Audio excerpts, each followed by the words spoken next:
2025 is a year, and this year has also been full of twists and turns. We're talking new presidency, we're talking tariffs, we're talking all kinds of stuff that's going on with the economy, and there's a lot of uncertainty in that. So I think it's a good time to really launch a podcast that's not just about, how do you overcome these different challenges that you may be facing, whether it's in business, whether it's in life, whether it's in relationships, whether it's in health.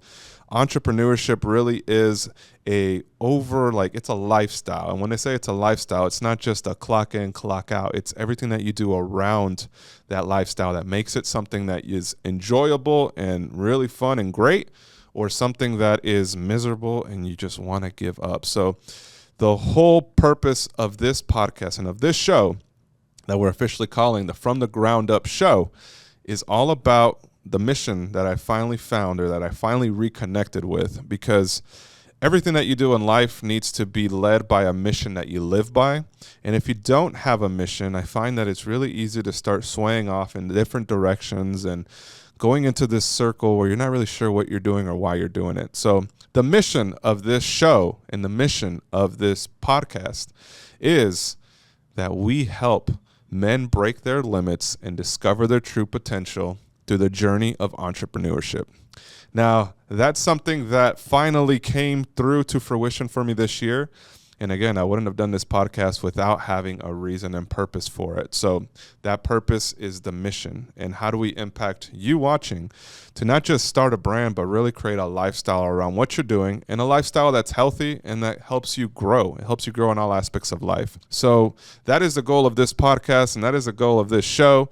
If you're watching this on a live stream, then it's going to be available on the live streams for next few months. And then we're eventually going to transition to a new channel, which we'll link in the description down below, so you guys can go subscribe to that. But when it comes to, I think one of the things that is important, you may be wondering, okay, well, is this just going to be another guy talking about business stuff, and why share this information? Well, the first business I had, I was 19 years old, right out of high school. I was in college.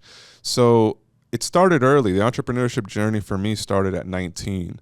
And today, we've literally hired, fired, office spaces, warehouses, overhead, bills, taxes, payroll, everything you name it, of running and operating a business. I've been in the trenches doing this for the last 10 years, and it's been an incredible ride. And then when I had my kids, everything completely flipped, right? There's a new level of focus. There's a new level of drive, and there's also a new level of why are you doing this? What is your mission? So I've been married now for the last 8 years, been together with my wife since we were like in our late teens, 19. I was 19. And so we've kind of gone through this journey of relationships, dating as boyfriend, girlfriend, going to college, starting a business, having a full-time job, to now having kids, 3 of them under 5. So I feel like I can come and speak to you guys from a different perspective, from a different angle. And more importantly, I could also learn from you guys. Some of you guys that are out there right now that have already had kids and have been through some things, I'm always down to learn, and I'd love to have you on the show. So always make sure you check out the description for more information on how you can join us up here, share your story, and more importantly, share value to everybody else that's watching, because that's ultimately the purpose of this show, to bring you more value in order to continue to help your journey, make it easier, and more importantly, build a business that helps you make money and provide for your family. So when it comes to, entrepreneurship just in general, I think sometimes we kind of box things in, right? And we kind of put things in a box. We like to keep things in a box. You have your job, you have your family, you have your business, and then there's no commingling, or it's very hard to commingle. But this last week, I think what was really interesting for me is I finally had a chance to just break away from the everyday business and just take off for a week. Now, it's been the first vacation, the little family. I don't call it a vacation. When you have kids, you realize there's no such things as vacations. We call them a family adventure, because you don't know what you're going to get yourself into. And a lot of times you get into some things that are like, yo, this is not relaxing at all.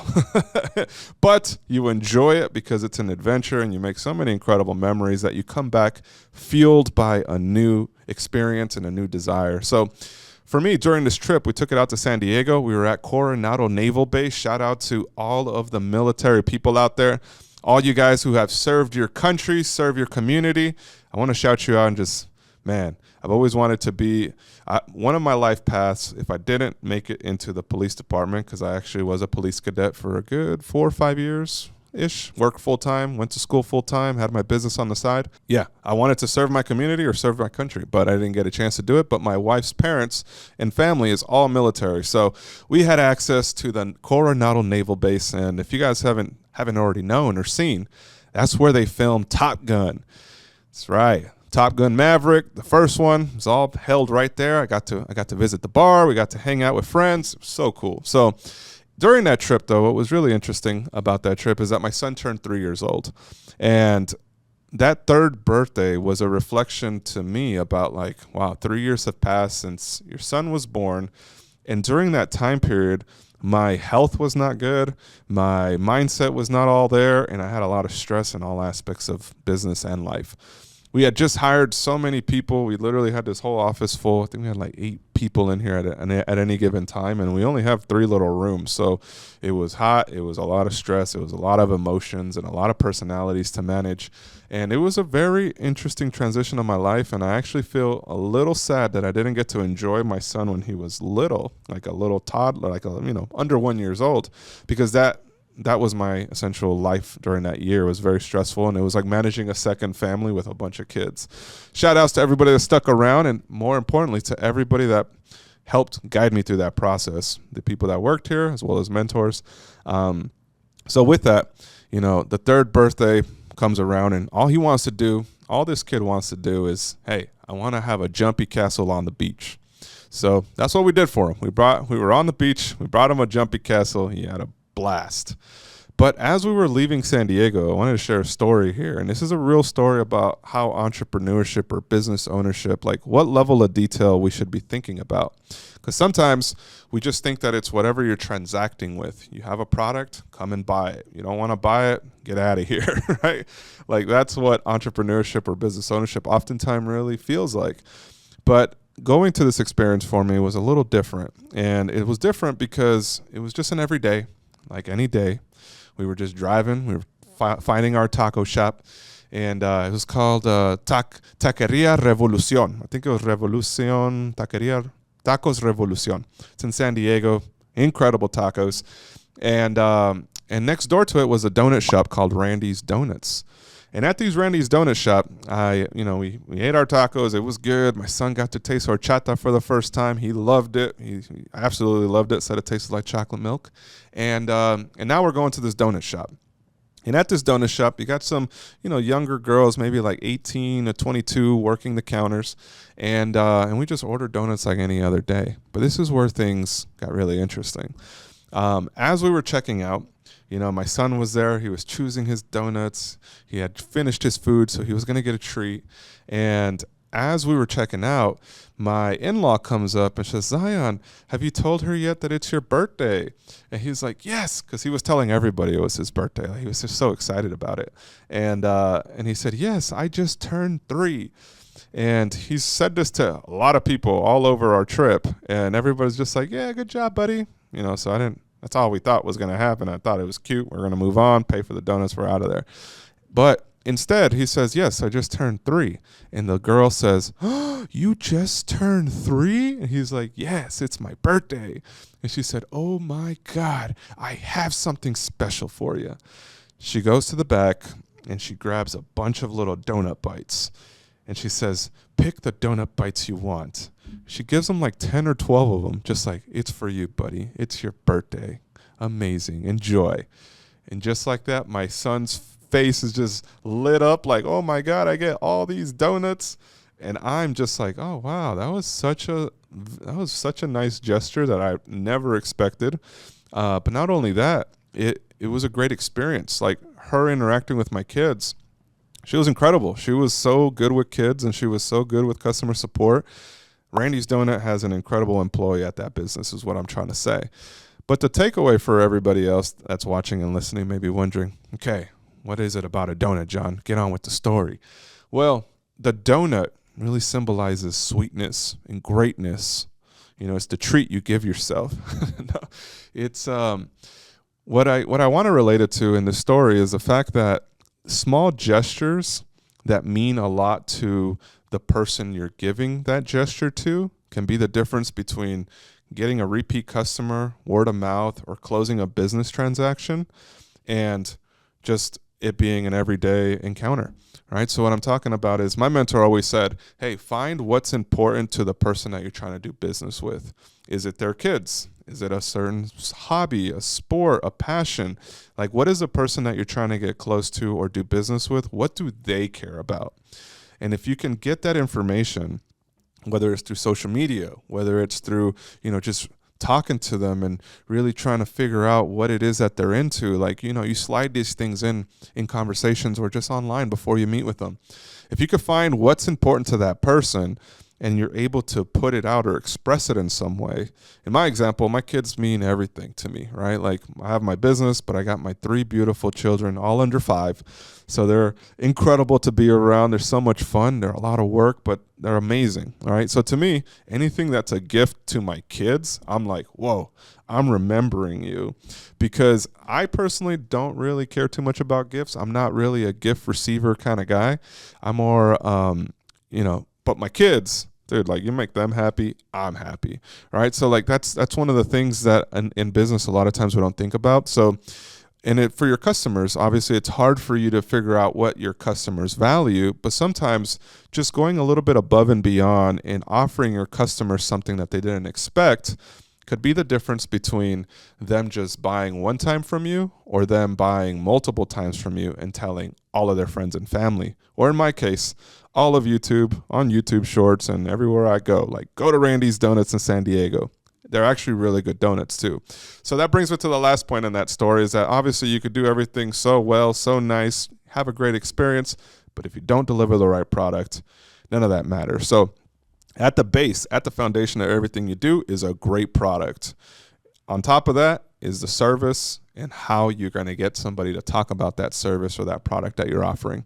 So to me, that was a super memorable trip. We had an amazing time. And more importantly, I was able to share this story with you guys that I hope can help take you to that next step in your journey. Whether you're already doing business or thinking about launching, how can you implement something to just go a little bit above and beyond and make people talk about you?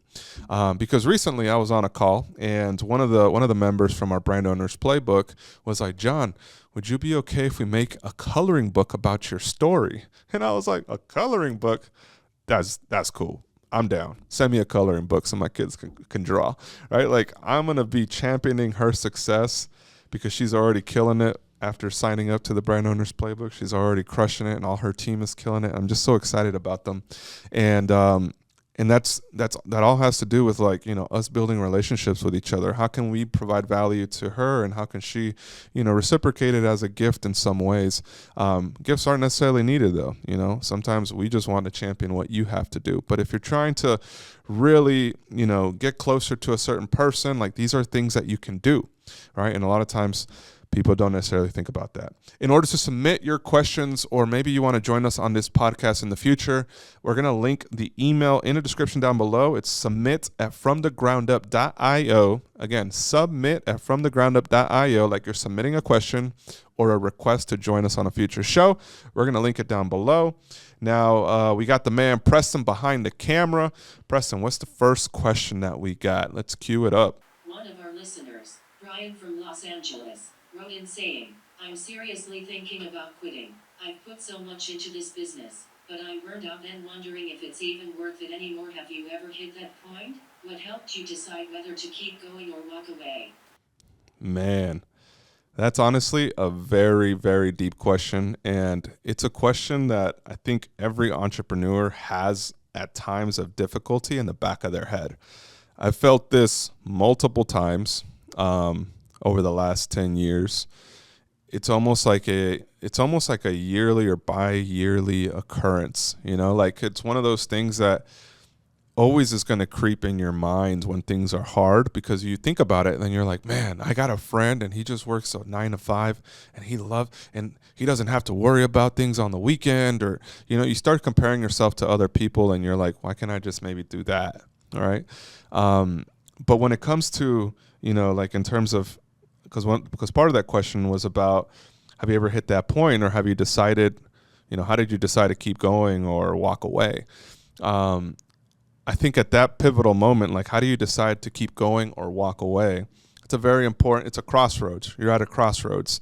And the moment that you're like, okay, I've dealt with this long enough, right? I've been doing this thing for the last 3-4 years and nothing has changed. There's no progress, right? Sometimes I think it's important before you make decisions, and I think it's important for you to just practice this on a regular basis, is all about tracking progress, right? Because oftentimes when you're doing business or you're starting something up, you're not really setting goals or metrics, or maybe you are setting goals, but those goals are like, hey, I want to hit $2 million this year, but you're at $0 right now and you want to hit 2. Right? It's a very hard to go from 0 to 2 million, regardless of what the YouTube videos out there say about the 21-year-olds making $4 million a month. Like, those 21-year-olds probably had a decade of experience in playing with something that allowed them to go from that 0 to 2. But for everybody else, and for you guys watching, like, it's very important to understand that in order for you to see growth, you need to track progress. Right? And if you're not tracking progress, it's very easy to compare yourself to everybody that's on social media or online. And it's very easy to get discouraged. But if you're tracking progress, you could see, hey, this year I went from 0 to 50K. That's a big jump.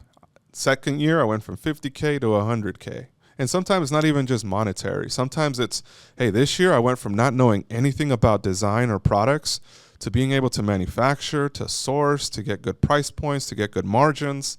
And I also know how to design now, and I have a team of designers, right? All of these are intangible things that sometimes, if you're not tracking, you could feel like you're not going anywhere. But let's just say you have been tracking progress and you're at a stalemate, right? And now you're just like, okay, what do I do? Should I walk away or should I keep going?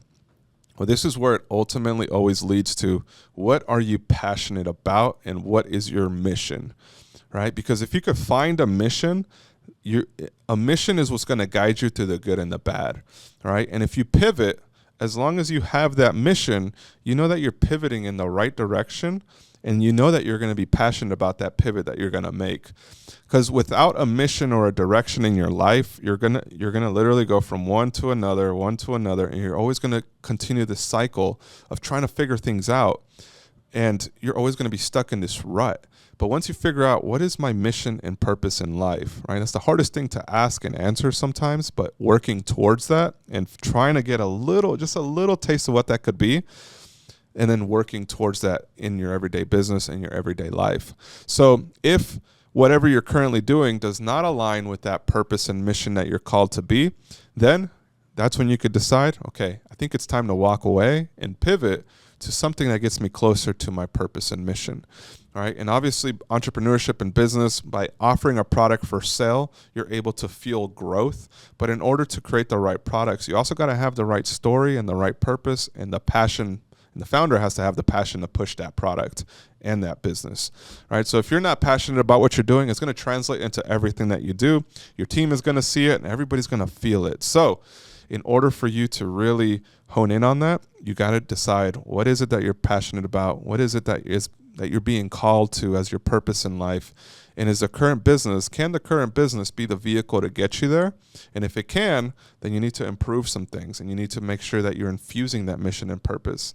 And if that current business or service isn't that, then you need to find something that is and start segueing to it. All right, so I hope that kind of helps, but I always feel that whenever I talk to people, it always ends up into that, like, are you enjoying what you're doing or not?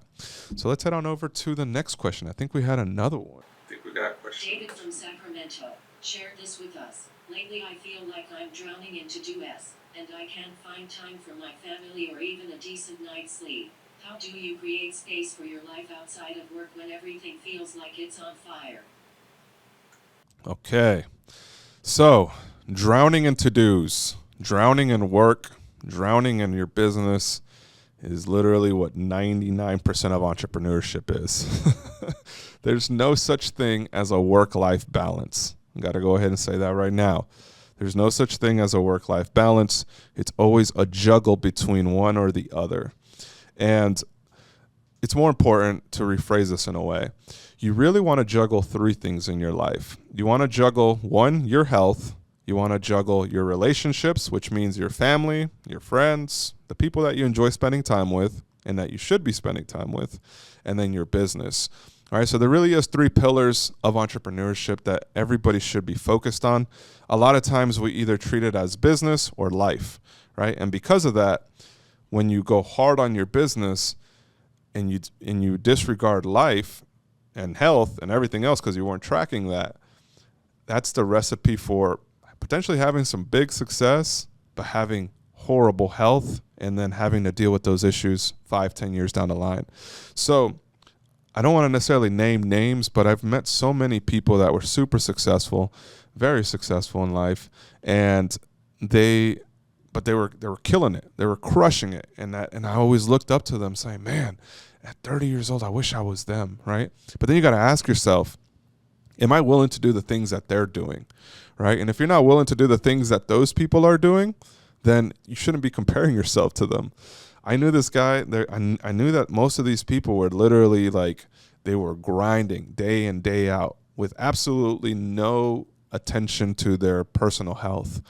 And eventually it catches up to people, right? And that's just the name of the game. So when it comes to balancing your life and trying to juggle things with so many to-do lists, the biggest thing I recommend is a practice that I started 2 to 3 years ago, and it was really what helped center me in everything I do. And again, you don't necessarily get the fix immediately, but it's a long-term results. And it's about managing those three areas of life: your health, your relationships, and your business. For health, you need to put that at the priority of things, because without health, you have nothing. If you're in the hospital, if you're sick, if you're chronically ill, there's nothing you can do. You got to pause. You got to stop. You got to pay bills for medical expenses. Like, there's nothing you could do without good health. So health is number one. Number two is always going to be your relationships, and they're equally all important. So there's not number 1, 2, and 3, but I'm just naming them out. The second is your relationships. You have to know, and you have to kind of keep like your top of your priorities in your health and your relationships and in your business. So when it comes to relationships, you got to identify what are the most important aspects of relationships that you need to maintain. If you're married, it should be your marriage. If you have kids, it should be your wife and kids, right? Like, how do you keep a good bond and a good experience with them regardless of what's happening in the business, right? But that's on top of making sure that you also take care of your health. So when it comes to health, you got to ask yourself, what are the things that I need to keep in check, right? You need to do a physical at least every year, and you need to figure out where your levels are. You know, where's your sugar? Where's your cholesterol? What are the red flags that are potentially popping up for you right now, and how do you fix them over the course of the year? And this is an ongoing thing, right? This might mean that, hey, you need to substitute your morning donut and coffee for a green juice, a celery juice, and maybe some oatmeal with no sugar, right? Like, you got to start changing little things. And it's the little things you change that are going to make the biggest impact. For your relationships, it's about, okay, well, I might not be able to spend every night with them, but the time that I do spend, the 1 or 2 hours in the evening, can I be there for them without thinking about work or on my phone or watching TV? All right, like, what can I do with my kids to just make them have a lot of fun when I'm hanging out with them for an hour before bed, right? And then on the weekend, dedicating that day or that 8 hours of just having an incredible experience, right? Because childhood really isn't about everything you did. Like, I don't necessarily remember everything that my parents did for me, but I do remember those moments where we went to the park, where we took trips, where we had these experiences that were different. Because the day-to-day just kind of blends, and you don't really know what happened on the day-to-day, but you definitely remember those experiences that they went out of their way to get you. So for me, it's about making sure to give my kids great experiences. And for my wife and our relationship together, it's about going on dates at least once a month right now that we have a newborn, but regularly, right? Before the third, we were having at least every week was a date night. So getting back into those practices is important, but there's always seasons of your life, and you got to be kind to yourself when you're in different seasons. Because if business is your priority, it's what pays the bills, then obviously that's going to take the majority of your attention. And it's going to take maybe 80% of your attention in brain share. And then the other 20%, though, you got to put 80% of your effort into, right? So you gotta balance things, right? There's some times where in business you might take a step back to take care of your health or your family, or in business you go hard, but then you still go harder on health and family, right? So for me to balance everything, it just meant waking up earlier in the morning, right? It would be awesome to get 8 or 9 hours of sleep for me, but I've kind of found that I'm only going to get 6 to 7 max. So how do I get an incredible 6 to 7 hours of sleep every night? That's my goal. All right. So does that mean no strips? Does that mean making sure you don't eat after a certain hour in the evening? Like I'm wearing one of these Aura rings, right? So it tracks my sleep. It tells me how well I did. So I'm able to kind of tailor some of the evening routines to give me better sleep. And if I see a really bad score in the morning, I got to ask myself, what did I do last night that gave me this bad score? Oh, I ate rice and chicken at 8 o'clock at night. Like it's still a healthy meal, but not at 8 o'clock because your body's digesting things when you should be in really good sleep, right? So all of these things matter, and all of these things are very important. You should be tracking everything in your health, your family, and your business in order to feel like you're not on fire, right? Because the more that you can do this, the more you can focus on your business. So for me, it's always been about creating an incredible self-care routine in the morning. So if that means waking up at 4:35, hitting the cold plunge, getting a good stretch in, getting some work done, hitting the gym, getting to the office, like that's kind of my routine. And in the mornings, I get to take care of my kids, get to see them play a little bit before I go to the office. When we're at the office, we're doing work. In the evenings, a lot of times I'm wrapping up some work and then putting them to bed, right? And then on the weekends, we're hanging out, we're having fun, right? So it's one of these things that entrepreneurship is never ending. So you have to make time for yourself, and you have to prioritize those 3 pillars. All right, let's move on to question 3. I think we got a question from Zach from Dallas asks, it seems that the market for clothing brands is super saturated. Everyone has a brand now. Is it a good business to get into, or should I do something else? That's a great question. Zach from Dallas. So his question is, it seems that everybody has a brand. And to some extent, you may be right. There's a lot more people having brands. And I think the total number, like based on the market research I did, I think there's like over 1 million individual e-commerce sellers in the U.S. And apparel and fashion kind of have a big influence in that. So is it oversaturated? I mean, you got a little bit over 1 million. There's about 400 million people in the U.S. So I would say that fashion right now is the most fragmented it's ever been. Historically, before e-commerce and individual sellers were able to sell products, retailers were the ones that kind of dictated what you were able to buy, all right? And the biggest brands owned the largest amount of market share. So right now, it feels like everything is fragmented. Everybody might have their own brand.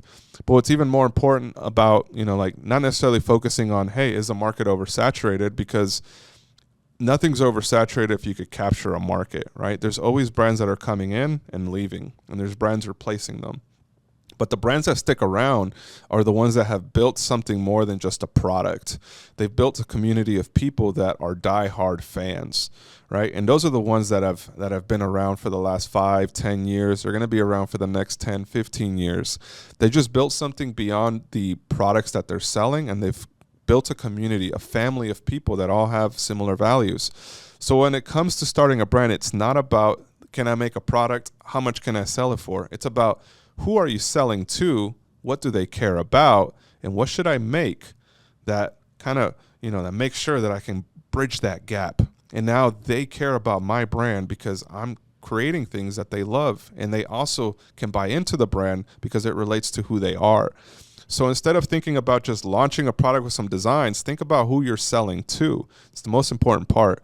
And a lot of times people don't think about that. They just go out and find a trend, they sell it, and then they're like, I made like $500, $1,000, and then they move on, and then they're wondering why things aren't selling. Everybody's copying my designs now. Everybody's going to copy designs, right? That's always going to happen. What they can't copy is the community and the diehard loyalty that you build in over time. That's what gets people to talk about a certain brand over just, Hey, where'd you get that shirt? Oh, I got it on Etsy or on, Amazon. Like nobody knows those shirts that anybody wears from Etsy or Amazon. But when you see something, you're like, hey, where'd you get that shirt? And like, oh, this was from a brand Odyssey. Like they're really cool. They're on social media. You should go follow them, right? Like you start building a fan base. It doesn't matter what products you drop because they're going to support it. All right. So it's always important for you to think outside the box when it comes that way. How can you build your community even before you launch your brand?